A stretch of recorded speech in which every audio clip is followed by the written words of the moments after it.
আল্লাহ আমার বন্ধুকে তুমি একটা সুন্দরী, রূপবতী, গুণবতী, নেককার, মুতিয়া, কানিতা, জামিলা, রায়েআ একজন রূপবতী নেককার স্ত্রী দাও আল্লাহ।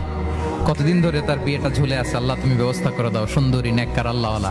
তো সে তো তার বন্ধুর জন্য প্রাণ ভরে দোয়া করতেছে, আর তার স্ত্রী ওয়াইফ পাশেই ইফতারি রেডি করতেছিল। এই দোয়া শুনে মহিলা তো তেলে বেগুনে জ্বলে উঠছে, দৌড়ে আসে বলছে, এই তুমি কিসের দোয়া করো, রাখো।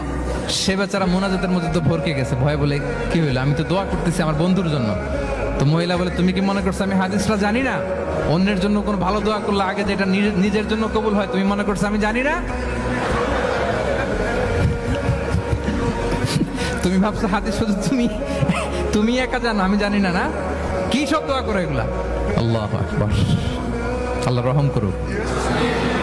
প্রিয় ভাইরা, এটা বলার উদ্দেশ্য হচ্ছে আপনি ভালো কিছু অন্যের জন্য চাইলে আল্লাহ তাআলা এটা নিজের জন্য কবুল করে নেয়। তাহলে অন্যের জন্য কল্যাণ কামনা করা, এটা হচ্ছে হৃদ্যতা, ভালোবাসা।